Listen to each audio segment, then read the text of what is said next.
Hello, my beautiful friends. This is Natalie Kelly, the TBI coach, and I am here today in Hawaii with Dr. Alaric Arenander, the director of the Neuro Research Institute in Iowa.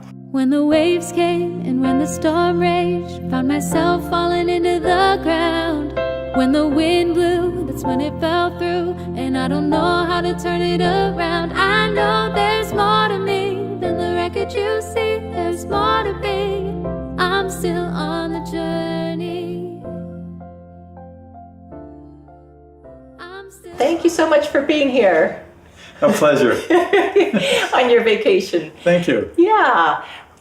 We're going to talk today about sound and vibrational healing for the brain and how that affects the brain. It seems to be a cutting edge therapy I'm hearing about these days. Yes, I think the future is going to have a lot of sound in it.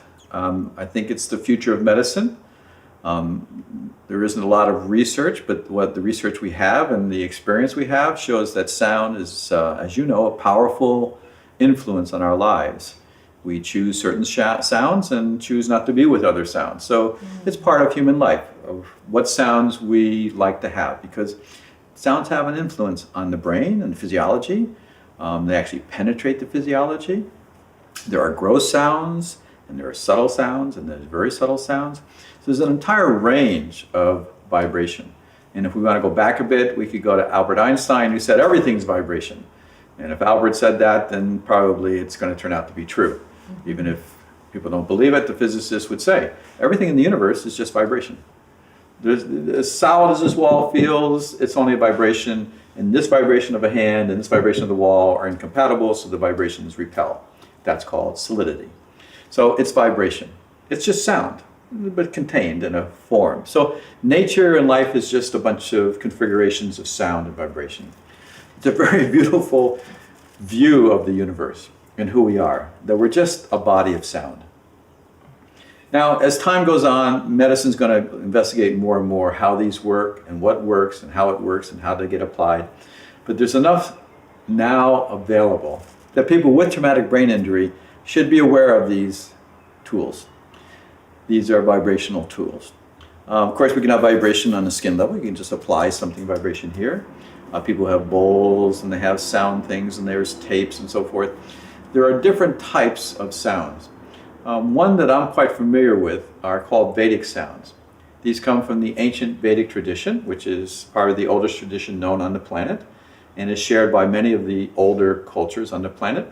In many of the cultures, they've lost these traditions, but in the Vedic tradition, it's been maintained throughout all these ages, 5, 10, 20,000 years, since the last ice age.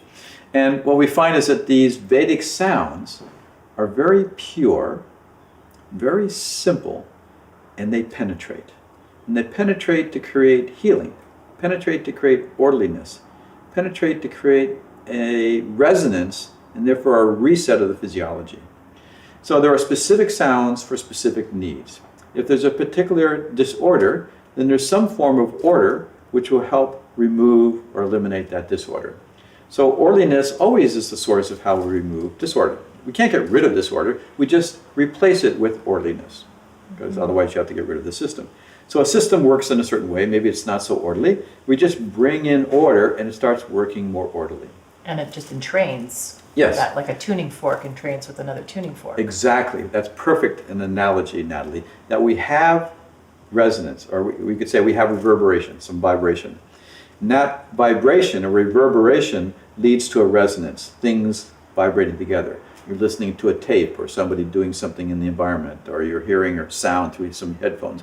That sound is now resonating with your brain, your whole physiology, even probably to the level of DNA, because the DNA is affected by everything that comes into our physiology.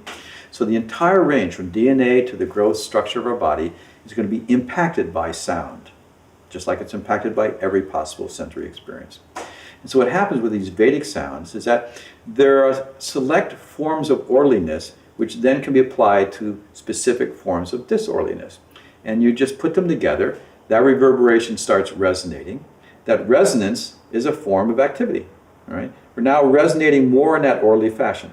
Resonating more orderly, resonating more orderly. We're taking the pure version of order and applying it to the source of disorder and bringing them together, and the disorder starts reverberating starts resonating with that order we're placing into the system, if placed properly. And what happens? That resonance is a change. A little change here, maybe in the DNA, maybe in the cells, maybe in these nerve fibers. That resonance leads to a reset. It leads to a change which changes the organization of that system, organization of the DNA, organization of the brain, organization of some bodily system. That reset then leads to a remembering or a remembrance of the system of what it should be like. Most people's DNAs are very pure and very full of orderliness. It's a lot of life experience which adds this orderliness to us. We don't behave well, we don't eat well, we don't exercise, we don't sleep well. And so stress in our lives and lack of proper routine create more and more disorder in otherwise a set of DNA and physiology which could be very orderly. So we should think of ourselves as being potentially very orderly. We just need to place more order from the outside to entrain and release the endogenous orderliness from the brain and from the DNA. And that's what the sounds can do. Beautiful. Specific sounds for specific symptoms, general sounds for general health. Non-specific holistic sounds for the whole system to be integrated, specific sounds to deal with specific symptoms. So Vedic technologies, these Vedic vibration technologies are being used all over the world now. They're being actually tested and showing very good changes, cardiovascular changes, EEG changes, and so forth. So we can show that even now that besides people's personal results, their subjective results, that we're beginning to have objective research on it. And I think people with TBI would be behooved to look into their area and look into this as well. With your help, you're a TBI coach, you have a great grasp of the potentialities and how each individual can maximally use from them. So I would invite them to enlist you as a coach to find out more about how these Vedic technologies, in the context of all the technologies that you know of, could be helping to them. And they can find these technologies also on, is it soundhealing.org? There's one place in particular called VedicSound.org. VedicSound.org. VEDIC, and then the word sound, no S on it, just sound.org. VedicSound.org. Great. You get a thing on your computer screen, it'll ask you what your symptoms are, and then it offers you a program to help alleviate those symptoms by placing orderliness into the system and replacing it, and allowing the memory to flood back into the system so it works better. It's pretty amazing, and I actually, heard from a couple people who had used it and had tremendous changes in their health and their brain function. And if people Google, if people Google the effect of sound on water, you can see how by putting these sacred sounds on water, Om, for example, creates a beautiful pattern on the water. Yeah. Life is vibrations, and how we use it. We have a tendency to sort of ignore it or use it on a crude level of our video or our CD or something like that. But sound is the most powerful tool because we are only sound. And if we use it well, we can have a great influence in the quality of our creative potential. Yeah, it's very exciting, these new technologies that are being discovered right now. Just wait. It's going to take over in the next period of time. Yeah, that makes sense. It's great. Thank you so much, Alaric. Pleasure. Thanks, And Natalie. you're welcome. And thank you so much for watching us. And if you have any questions or comments, please put them in the field down below. And don't forget to subscribe. Thanks so much. That's when it fell through, and I don't know how to turn it around. I know there's more to me than the wreckage you see. There's more to be. I'm still on the journey. Hello, my beautiful friends. This is Natalie Kelly, the TBI coach, and I am here with Dr. Aaron. Oh, crap. Aaronander. Let me do that again. Aaron O'Crap? That's kind of Irish, isn't it? Yeah, son of crap. I'm glad you're not Yeah. taking this personally. It's just That's right. like the short-term memory thing. Okay, I'm going to do that again.